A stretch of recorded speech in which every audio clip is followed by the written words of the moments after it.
So again, now just settling into your whatever frame your body wants to be in, and gently closing your eyes or lowering your gaze, and taking one intentionally deep breath in and releasing. And one more time, deep breath in, breathing in the aliveness of this moment. And breathing out any tension in the body, just arriving here. And now allowing the breath to move in its own natural rhythm.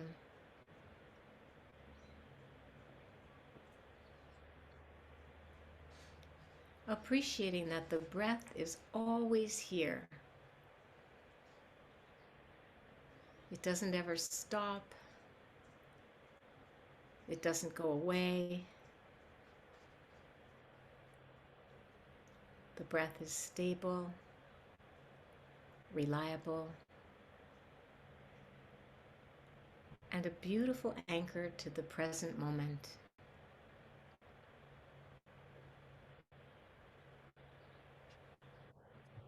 So sensing and feeling the breath in the body,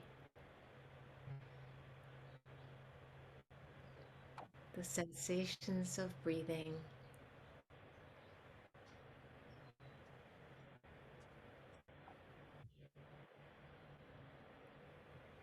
relaxing into the flow.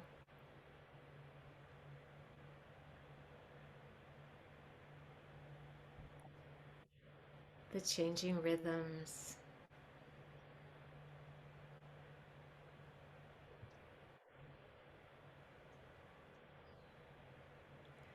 Perfectly at ease with the changes.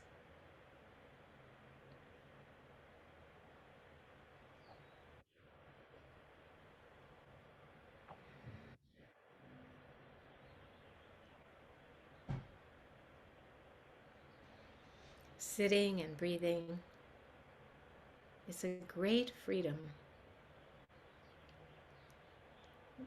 because we don't have to make it happen or create the breath.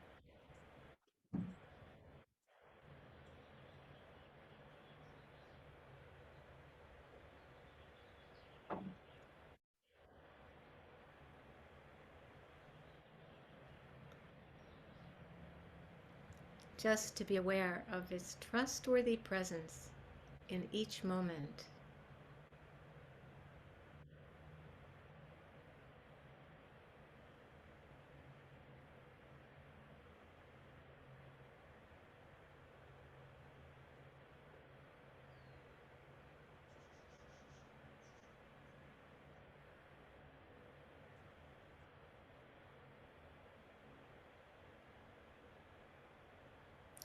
The breath is our companion, keeping us company as long as we're alive.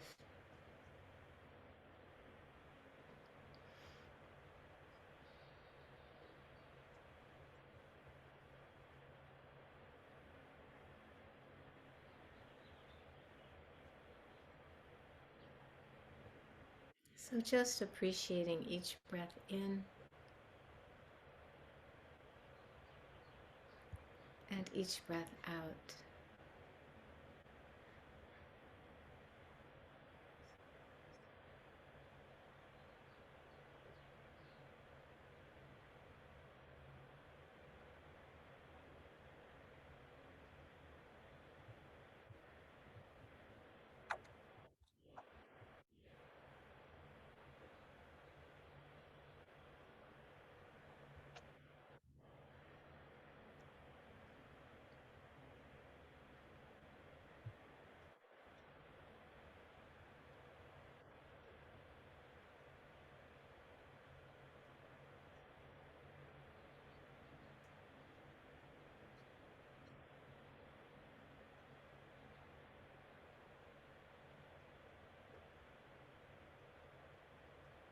Just sensing and feeling how the breath carries you and holds you softly.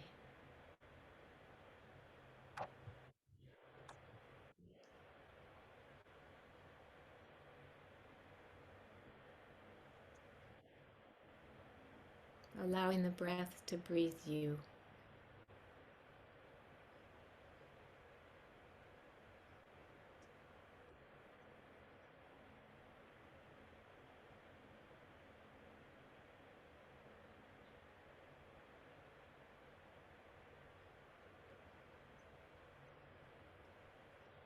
Just feeling the tenderness,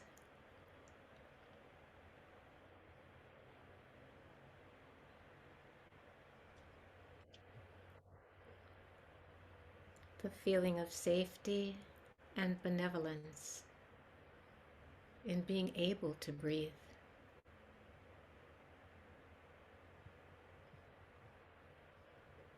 It's a gift.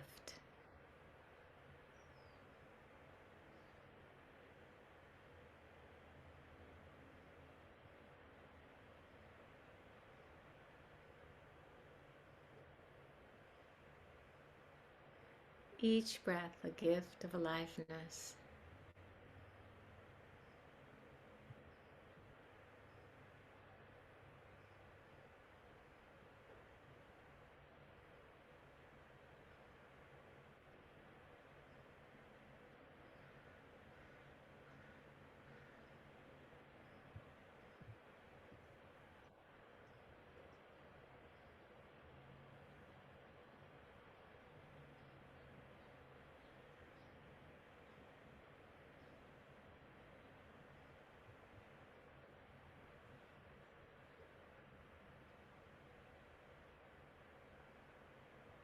Keeping the breath company with your attention and awareness.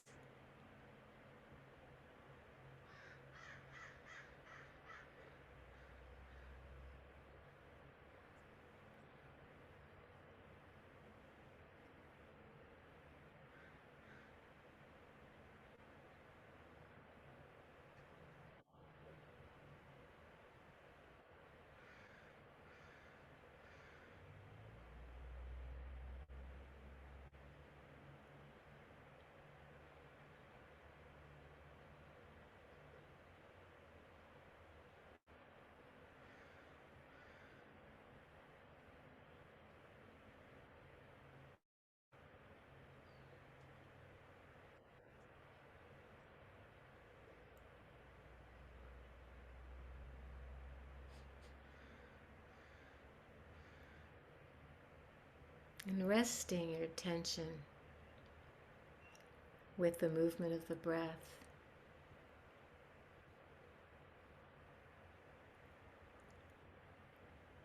Allowing the breath to carry your mindfulness.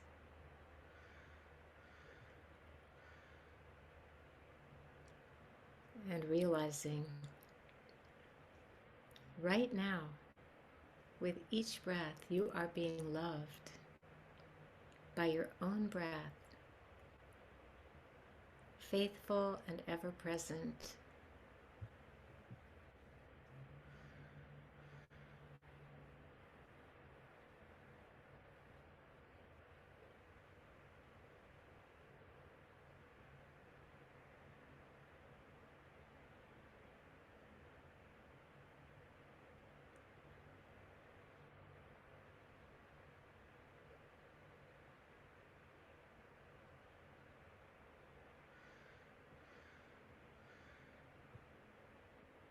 This is how the breath loves you and me, each one of us, and sustains our life.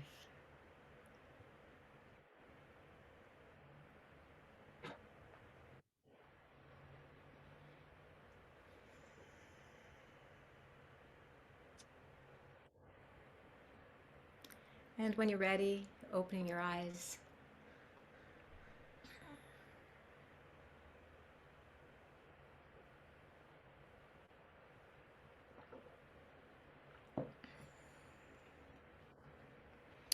And I'm going to offer you some words, give a talk, and then we'll do some meditation practice again.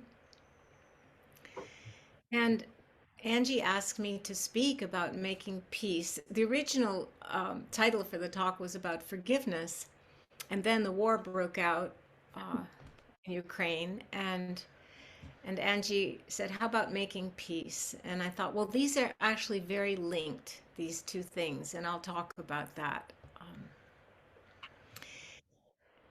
So I want to start out by just saying each one of us, no matter what kind of government we have, no matter how helpless we may feel at times, each one of us can actually contribute to the peace in the world through this loving awareness that we just practiced, awareness suffused with some kindness or tenderness, and also through the power of forgiveness.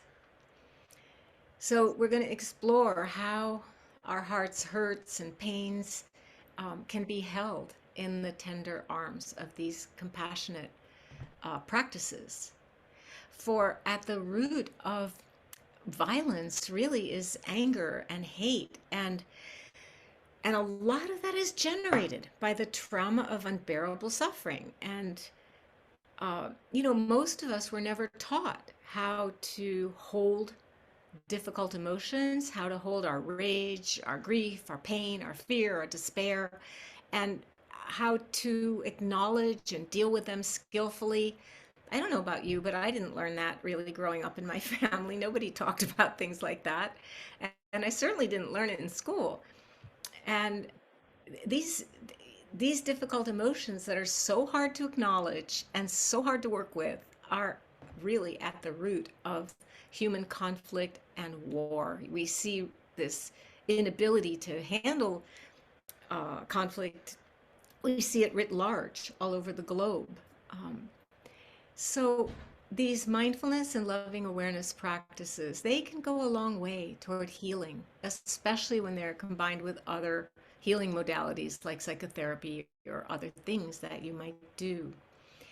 And this is important because we really do need peace at this time. And it may be that every time in history people have felt we really need peace at this time, but I sure feel it now with the pandemic, with climate change, with just the speed of things, of technology and how things are unfolding, social and racial justice, war, the world economy. I mean, we're in the midst of a global upheaval that is affecting everybody. And for many people, the pandemic has drawn us much closer to the vulnerable parts of ourselves and of our societies. The support that people did receive during COVID in our country, maybe in yours, is being withdrawn, but COVID hasn't gone away and people are still getting sick. And this global health crisis, combined with the new international awareness of racial injustice, I think, it just sort of flared into consciousness for many people with the murder of George Floyd and the wave of racial reckoning that followed. This too has pushed us, some of us, further from our social and contemplative communities of refuge, which serve such a crucial role in supporting our sanity and well-being. And then in the eagerness to dismantle unfair white supremacy across every sector, in some cases there's a push to disenfranchise white identified people, and this doesn't serve the noble cause of justice for all. So how do we find peace in the midst of all this? I just want to define peace is not the absence of difficulty or conflict, which, we might think that, but it's the heart's capacity to hold conflict and difficulty, the beginnings of things, the endings, the joys, the sorrows, the loves, the hatreds. And the beautiful thing is, your heart, my heart, we have that capacity. And this is what we cultivate in mindfulness, doing the practices of mindfulness and compassion and joy and loving kindness that you learn at the Brahm Centre. And it's a kind of equanimity. I think of it as being like a grandparent. I have three grandkids, ranging in age from 3 years old to about to turn 21. And the role of the grandparent is so much easier than the role of the parent because the grandparents have seen it all, and we are mostly unflappable. We we have a certain understanding that kids will outgrow things, that it's not that serious. Usually, um, it's just a kind of ease that comes with long experience. One of my teachers said that meditation, that mindfulness and meditation gives us premature wisdom. It's the wisdom that by the time you're my age and you're a grandparent, life will have probably given you a bunch of it, but you don't have to wait until you're old. Uh, these practices, I love that he said it gives us premature wisdom. So there's three things for us to do in this retreat now. And the first is to ground ourselves, which we did a little bit with the breath meditation at the beginning, just relaxing into appreciating the way the breath is faithful and loyal and loving. We don't usually associate those qualities to the breath, but there it is. And also to feel grounded in this earth, to feel your feet on the floor, your bottom in the chair, or wherever you're sitting, your touch points of your body with whatever's supporting your body. And you can imagine, you can even close your eyes for a minute and just imagine your tree, that you're a very tall, maybe a teak tree, and that you have roots down, down, down, down into the earth, deep roots in the earth. I mean, our bodies are made from the earth elements. And being a tree with these deep roots, a storm can come and winds can come and the tree might sway, but it doesn't fall down. So we're just taking a moment to ground ourselves and steady ourselves on this earth. The second thing is this equanimity of the grandparent that I was talking about before. You don't have to wait to become a grandparent. It's a spaciousness of the mind and heart. There's an ancient saying that if you put a teaspoon of salt in a cup of water, what's it going to taste like? It's going to be very salty, right? If you put that same teaspoon of salt into your bathtub or a big tub of water, you might not even taste it, or there might be just a little trace of saltiness. But if you put that teaspoon of salt into a lake or a pond or a river, then what happens? The water remains clear. And this is, of course, an image that describes how we create that space of awareness that can hold the salt of bitterness that may be happening in our lives or in our hearts. And once you and I, once we can sit and ground in this way,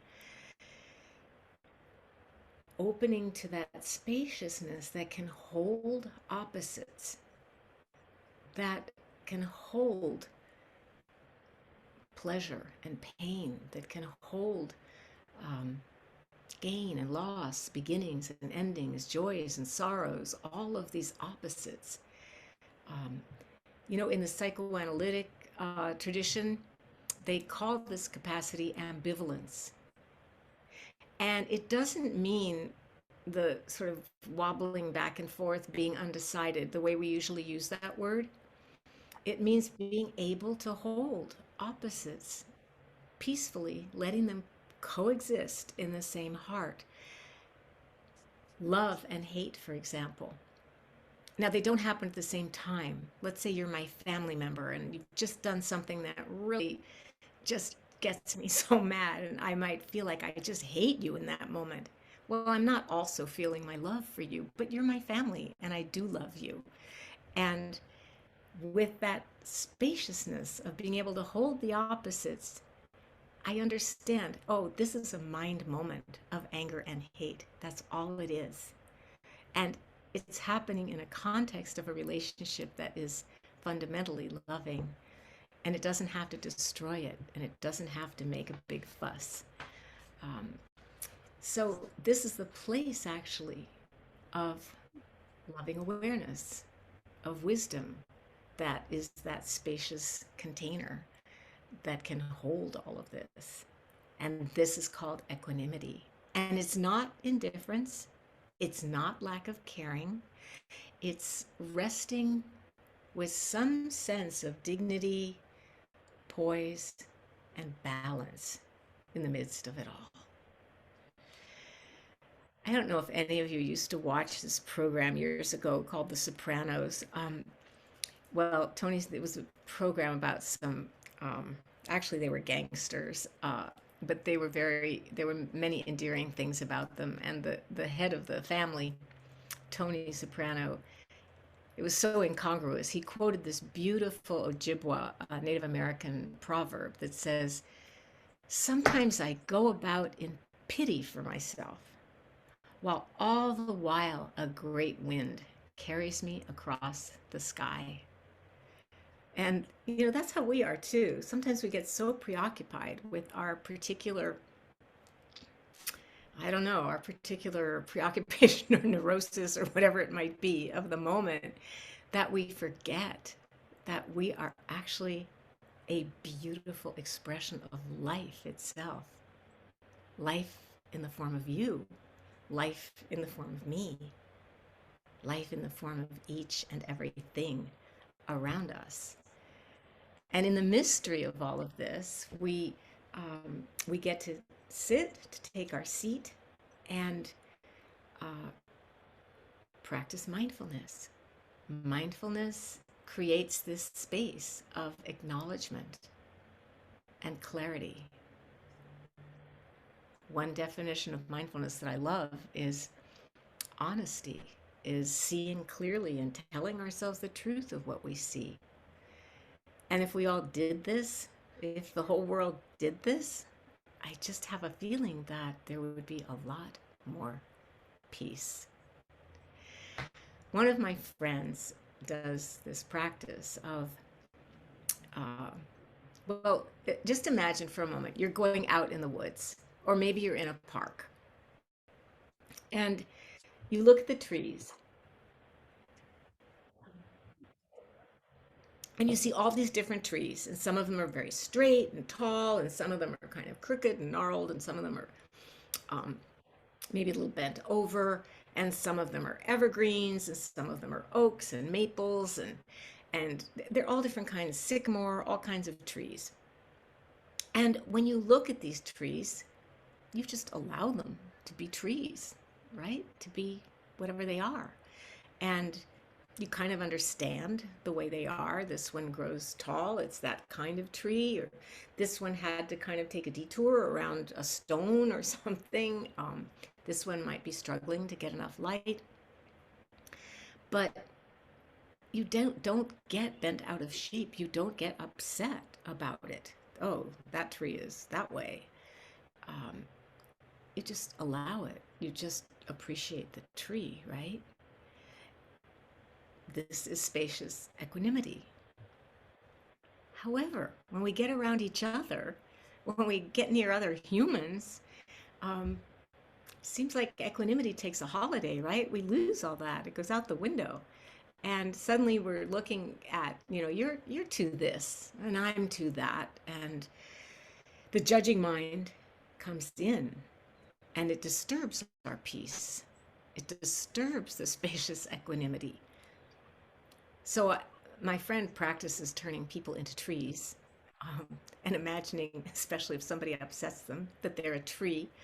But it really just means that she's appreciating them the way they are. So the third thing, once we are grounded, steadied ourselves, spacious, we can really open to the present moment. And we can treasure this moment. this moment of being here together. But any moment is really the only one we have in that moment. We can plan, of course, and we can remember. But reality is the present. And years ago, it was actually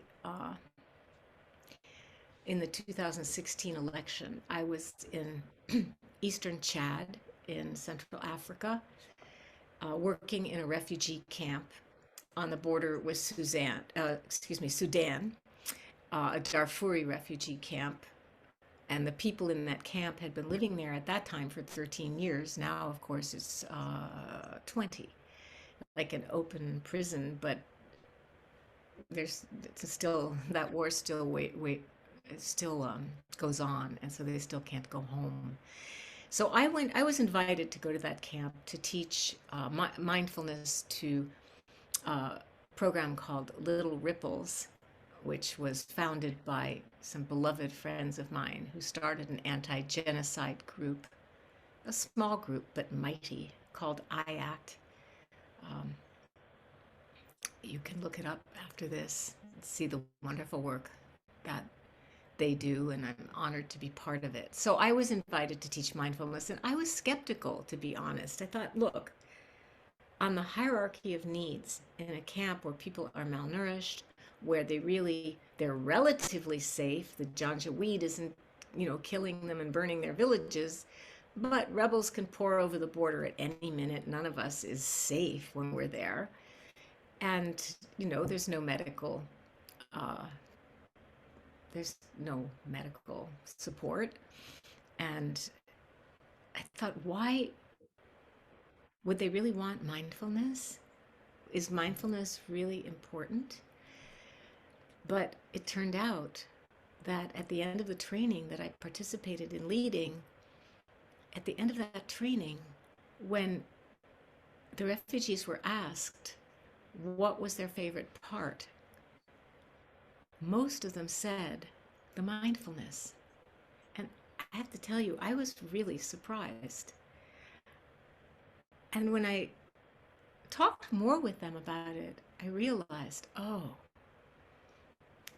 when people have suffered terrible trauma, the capacity to just be in this moment, to bring all of your attention and presence to this moment where there is safety, was deeply relieving and helpful. It helped people with their flashbacks to the past, to learn how to bring the mind back and get grounded in the reality of this moment right here, right now.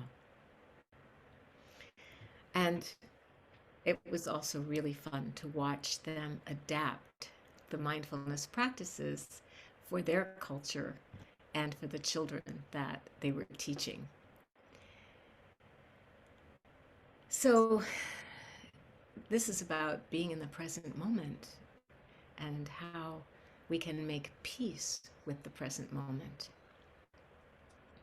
The former Harvard professor, Richard Alpert, also known as Ram Dass,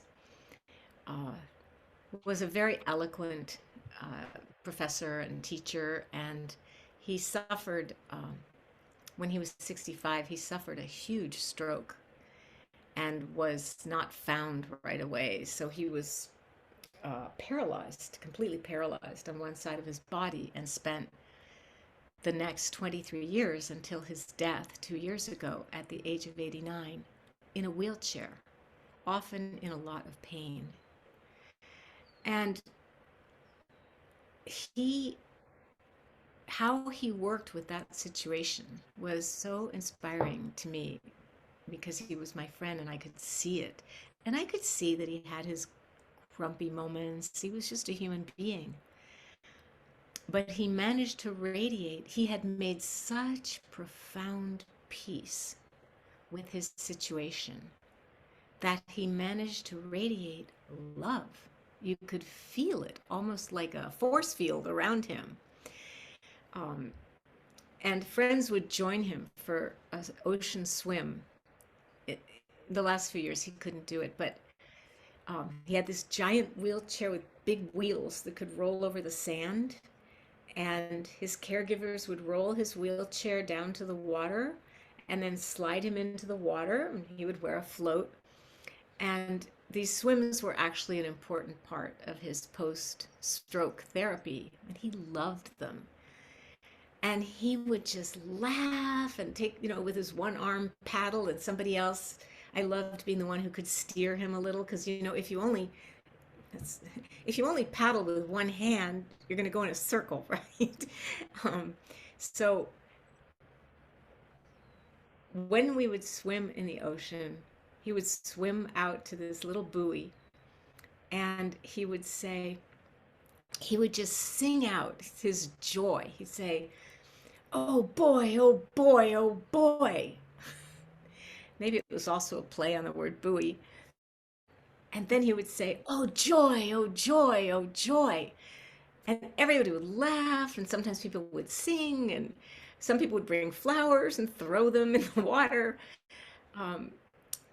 But this is an example of making peace with a truly painful situation.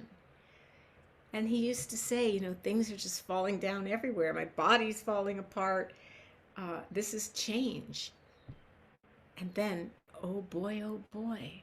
Oh joy, oh joy. That's what I want if I'm blessed to get really old. I want to be able to look in the mirror and see more and more and more wrinkles and lines and things changing, and say, oh boy, oh joy, how wondrous this mysterious life is that we get to grow old. And he would say, I just look at clouds and birds and the ocean and the wind. This was how he treasured each moment. So take a moment, wherever you are, and treasure this moment. You can just swim into the present, letting the past and the future flow by, leaving nothing but the here and now, just for now. And when your presence is strong and grounded, it will naturally open up and communicate with others. And you don't have to even do anything, because it's a felt sense. We have sonar for when people are with us, really with us, being with us. And people will sense that, and they will share in your presence. And this is a beautiful gift. So you don't think about the past. Of course, it'll come up. And you don't sort of, persist with thoughts and plans about the future. You just stay in the moment and realize the moment is not in time. There's a kind of eternal feeling when you're really present with the moment like that. And this is how you and I can stay in touch with our hearts and our souls and our spirits. And then the last thing that I want to share with you that has to do with being able to be in the moment and make peace with reality, not cling to the past, is something that I know Jack and Sharon will talk with you more about, which is love, the presence of love, which has kindness and appreciation for life and appreciation for yourself, just as you are. We can forgive ourselves for being the way we are. This is a beautiful piece of a poem by a Spanish poet named Antonio Machado. He said, "Last night as I was sleeping, I dreamt, marvelous error, that I had a beehive here inside my heart. And the golden bees were making white combs and sweet honey from my old failures." I really love this because it's a poem about forgiveness. It's a poem about transforming the salt of bitterness of our failures in this life, and we've all failed in this life. by now at some point. And some of us who've been alive for more decades than others have had a chance to fail even more. And this attitude of presence and kindness, the beauty of that dream where the bees are making, wax honeycombs and sweet honey. Now, of course, the bees make it from pollen, but what a beautiful image that our failures can be transformed into the sweetness of wisdom and compassion with a little bit of practice. So there needs to be forgiveness of ourselves, and we will do a meditation about that shortly. There needs to be forgiveness for the world for not being the way that I may want it to be.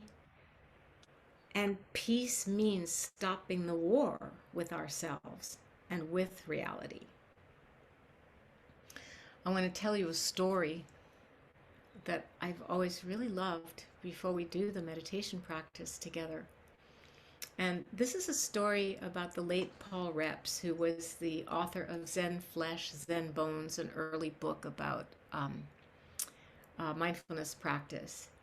And he shared the following story from his studies in Asia. And at one point, Reps had traveled to Japan with plans to go on to Korea to visit a respected meditation teacher. And so he went to the passport office in Japan to apply for his visa and was politely informed that his request was denied due to a war that had just broken out in Korea. So Rep sat down in the waiting area. Now, remember, he had come thousands of miles to study with this particular teacher. And so understandably, he was completely frustrated and disappointed. But what did he do? He practiced what he preached, which is mindfulness. He reached into his bag and pulled out his thermos very mindfully and very mindfully poured himself a cup of tea. He finished his tea. He put his cup back on the thermos. He put his thermos back in the bag. He pulled out a pen and paper and wrote a little haiku, a little poem. And then, mindfully, he walked back to the clerk behind the counter. He bowed and presented him with his poem and his passport. The clerk read it and looked up deeply into the quiet strength and presence in Rep's eyes. Smiling, he bowed back, picked up Rep's visa and stamped it for a passage to Korea. What did the haiku say? The haiku read, "Drinking a cup of tea, I stop the war." When we're fully present with our cup of tea, with whatever it is, in that moment we stop the war in our own hearts. You should be doing this. No, that. I don't want to. Yeah, but you should. Blah, blah, blah, blah, blah, blah, blah, blah. We stop that. And, the outer wars and conflicts in the globe just mirror the inner conflicts in each of our hearts and minds. I mean, and the first step toward peace is really learning to recognize this outbreak of internal conflict and war in our own minds. And this is very profound, actually, very profound. And it's also very hopeful to me. I sometimes think, what if our world leaders, when they got together for these summits or diplomatic talks to try to put an end to a war, what if they took a little time out from all the strategic conversations and just shared with each other some of the songs and dances of each of their countries? What if they listened to the songs and danced? I know it sounds so kind of, it sounds silly and impossible, doesn't it? But our attitudes and perceptions are shaped um, by the stories that we tell, by the songs that we sing, by the dance of life that we each one of us do. So, wow, I've talked a lot. So, let's do a forgiveness meditation practice together now. I just want to say a few words about forgiveness before we begin. And the most important thing is that to realize is that when we talk about forgiveness, we are not talking about justifying or condoning bad behavior or abuse. We're talking about what forgiveness means is resolving to prevent further harm. It means feeling it in your own heart. Forgiveness is fundamentally for you to free your heart. And if it turns out that somebody who's hurt you or caused you lots of harm, you may not be able to see them or spend time with them again, and that's okay. Forgiveness is not condoning or excusing. It's freeing your heart from carrying a burden of resentment or guilt, whatever it might be. Okay, so that said, we're going to do a meditation, understanding that forgiveness takes time, that it's a process, that we're not going to forgive ourselves and each other and the world and all in one meditation, but as is said about mindfulness, drop by drop the bucket is filled. The same is true for forgiveness or making peace. Moment by moment, that bucket is filled. So finding, again, a comfortable posture, whatever frame is good for you to hold your body when you meditate. So again, letting your eyes just gently look downward um, or closing them if that's comfortable for you in the group. And just letting your breath be natural and easy. And letting your body and your mind relax as much as possible. It's a 3-part practice. Now breathing gently into the chest area of your heart. Just feel what it's like when your heart is closed. And then breathing gently. We're going to begin to ask for and extend forgiveness by reciting the following words. I will say the phrase, and then I invite you to say that phrase to yourself silently.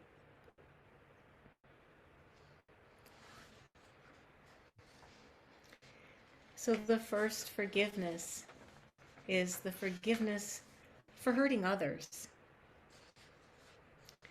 Acknowledging that there are many ways that I and you may have harmed others, have betrayed or abandoned them, or just hurt their feelings, either intentionally or unintentionally.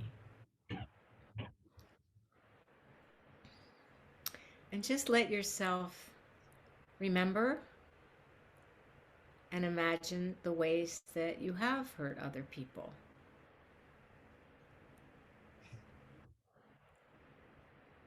And just letting yourself feel some of the pain that has been caused by your own fear and confusion.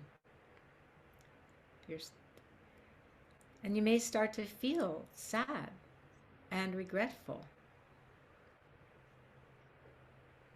as you do this.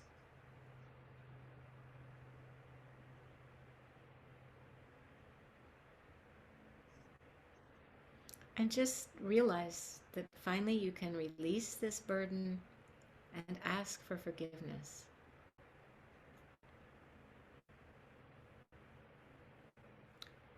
So just choose one person that you may have hurt,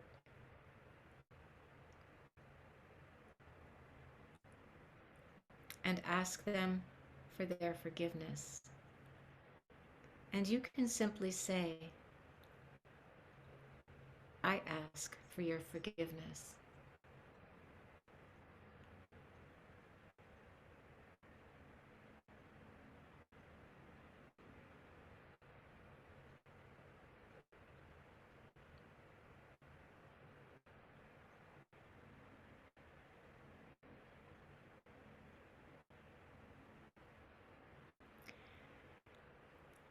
And some phrases that you can use as well.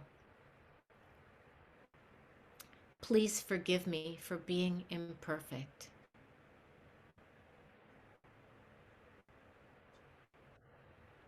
Please forgive me for making mistakes.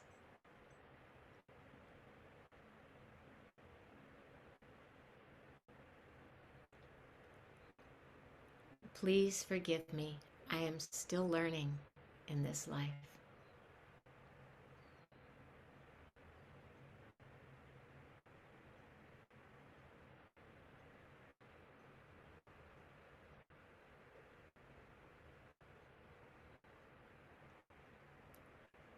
And once again, please forgive me for being imperfect.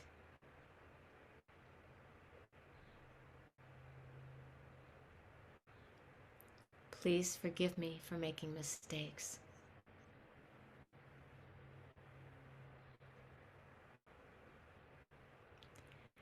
Please forgive me for still learning, for being a student in this life.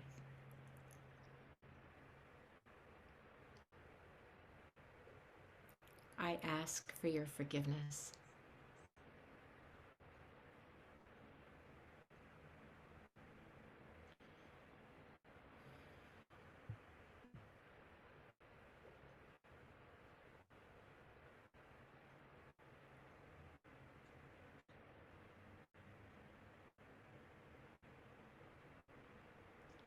And now forgiveness for yourself.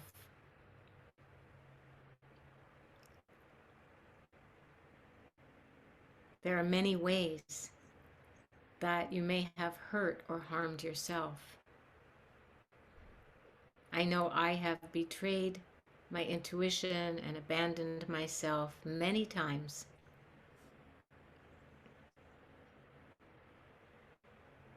Knowingly or unknowingly.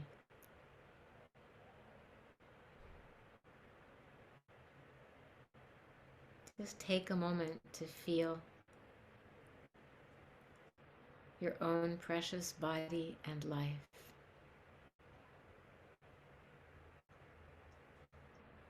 Breathing into it.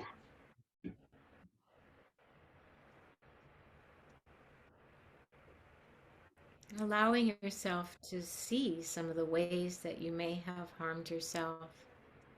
Remembering them, picturing them. And feeling the sadness or the guilt that you may have carried from this.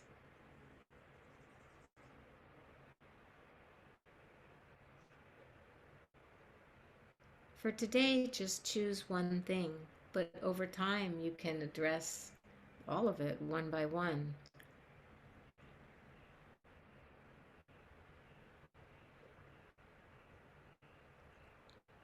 And now repeat to yourself,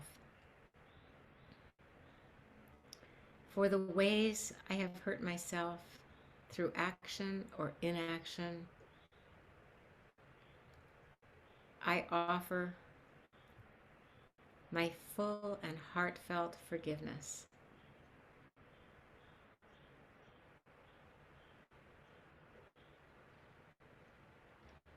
I forgive myself.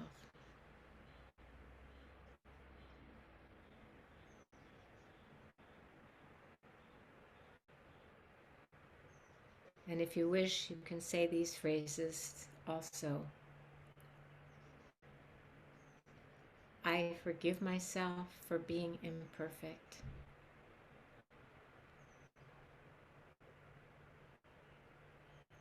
I forgive myself for making mistakes.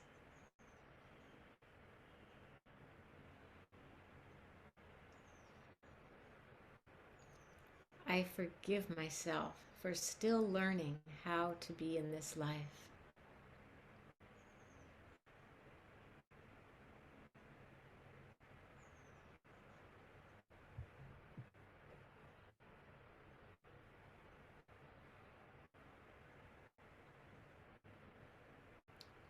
And once again, I forgive myself for being imperfect. I forgive myself for making mistakes.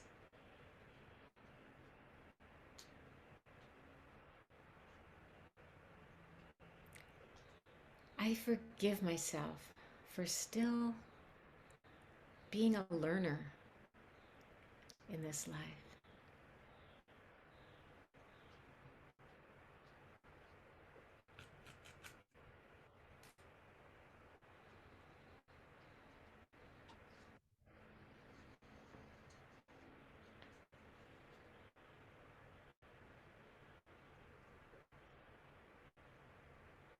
And just sensing and feeling that you can free your heart from carrying this burden.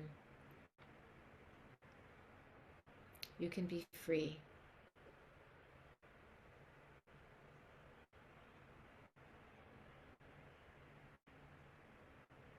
Forgiving and making peace with yourself.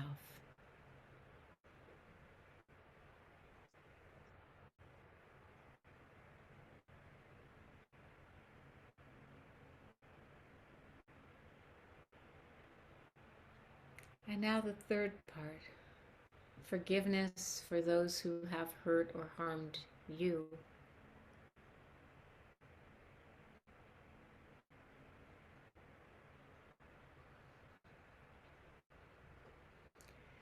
There are many ways that each one of us has been harmed by others, abused or abandoned, intentionally or unintentionally.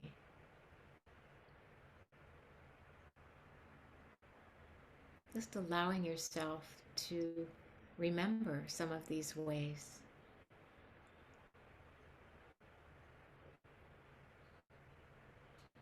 And feel some of the anger and sadness that you've carried from the past.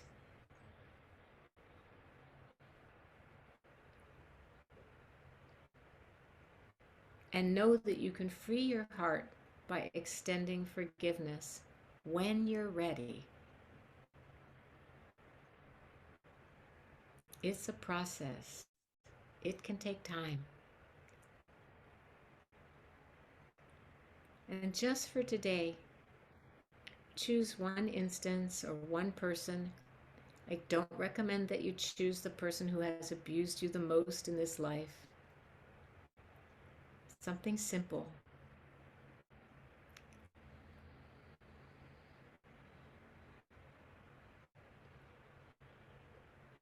And if you're ready, offer this person forgiveness.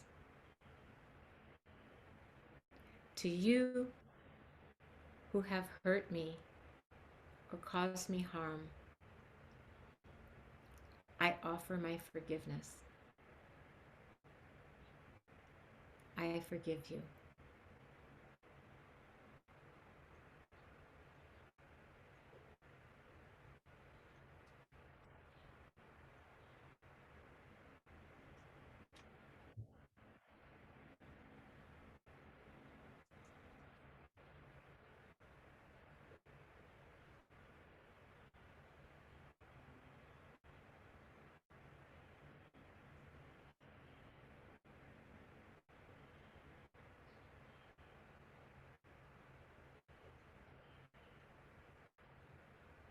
And once again, you can offer these phrases.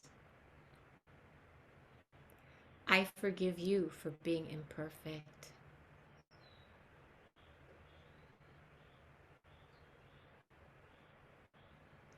forgive you for making mistakes.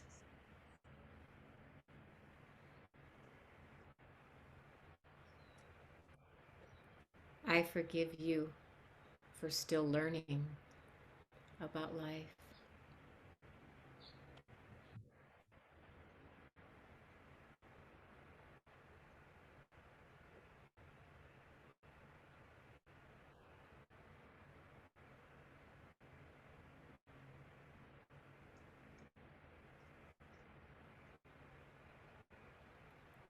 And once again, I forgive you for being imperfect.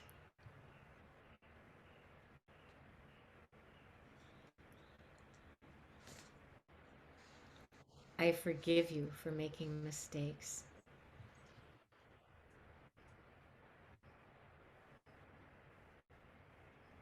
I forgive you for needing to learn about life and love, how to live in a healthier, compassionate way.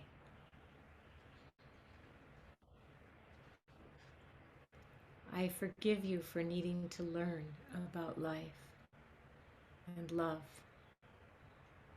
and how to live in a healthier, more compassionate way.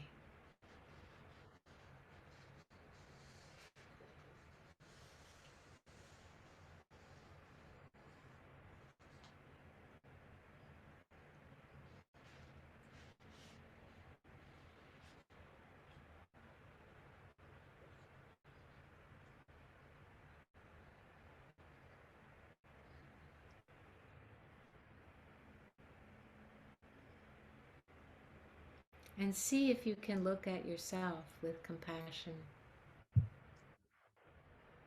Because having compassion, tenderness, and love for yourself means loving your community too.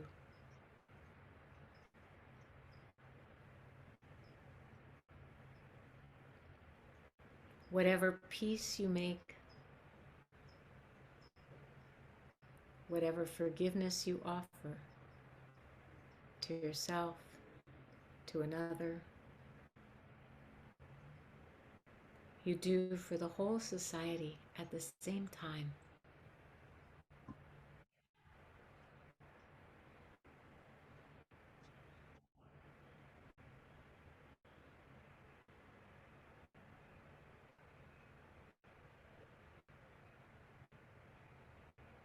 And you might ask yourself, am I treating myself with enough tenderness, joy, and peace?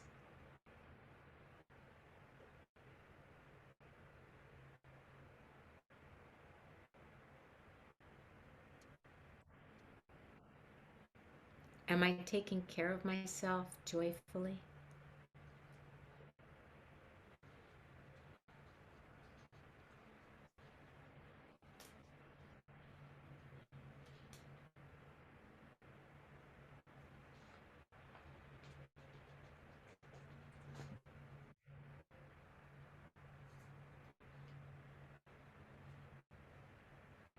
And offering this phrase, may I treat myself with tenderness and peace.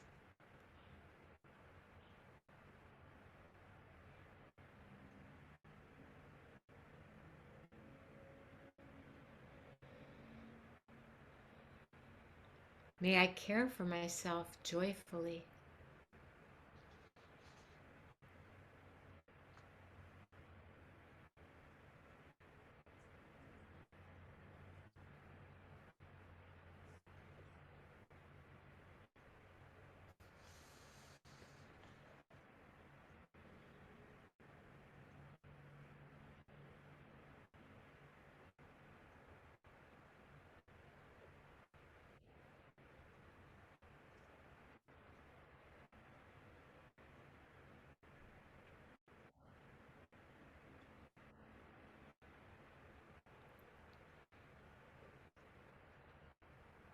May I forgive myself for hurting others.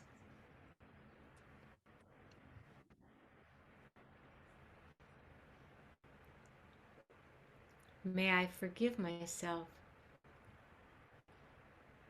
for abandoning myself all the times when I haven't been present. May I forgive myself.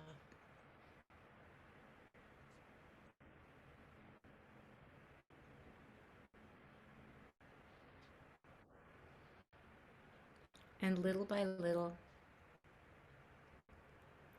may I learn to forgive those who have hurt me.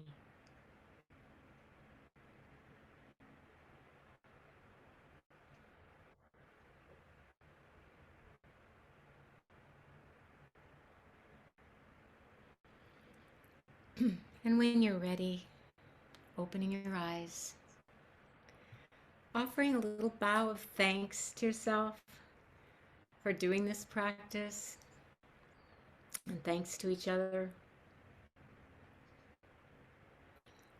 And I'll tell you a forgiveness story.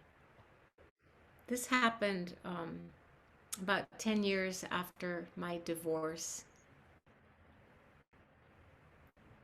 I call him my husband because I still feel a lot of affection for him. Uh, my husband and I met in Los Angeles, and it was the first time we had seen each other in 10 years, let alone talked. And we first took care of the grandkids and sort of got a little more at ease around each other. And then he came, we used to teach together. He was also a meditation teacher. He came to teach with me at Insight LA, the nonprofit the meditation center that I started in Los Angeles. And we shared what we had learned about loss and repair. And after 10 years, what was left of all that trauma and agony and heartbreak that we went through? What was left? Just the love and the humility of our humanness. That's what was left. Love of these teachings that help us live better lives and make peace. Love and gratitude for the possibility of freeing our hearts. We've all made mistakes in this life. And through the grace of practicing mindfulness and loving awareness, we can cultivate this human gift, this capacity that we have for learning and redemption, a capacity that we all share.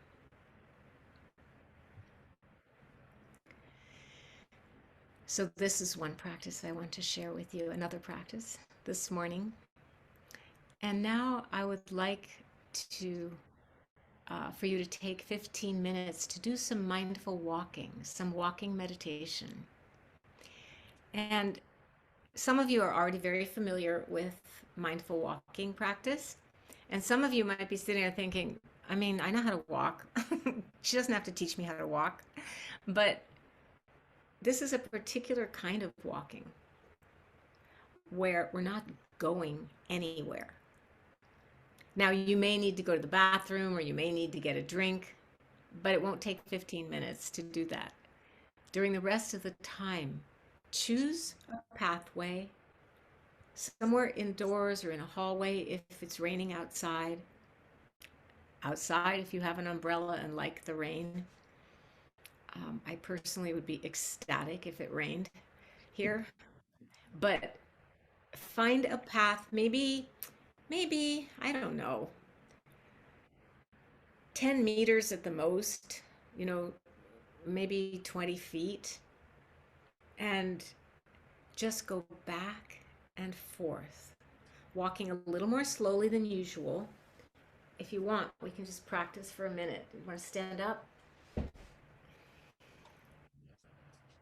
So we're practicing being mindful of the whole body while walking, being mindful of the breath in the body. And so just standing here for a moment, feel your feet on the ground. And then gently shift your weight from one foot to the other. And feel the heaviness and pressure on the foot that you're leaning on as you shift your weight back and forth. And then lifting one foot and moving it and placing it, taking a step, taking another step, taking another step, and another step. Just walking slowly. You can coordinate your breath with your footsteps if you want. The main thing is you're not going for a walk and looking around. You're using this is a meditation in movement. So it's a kind of bridge between sitting still and meditating and then being active and, going about your life, your busy life.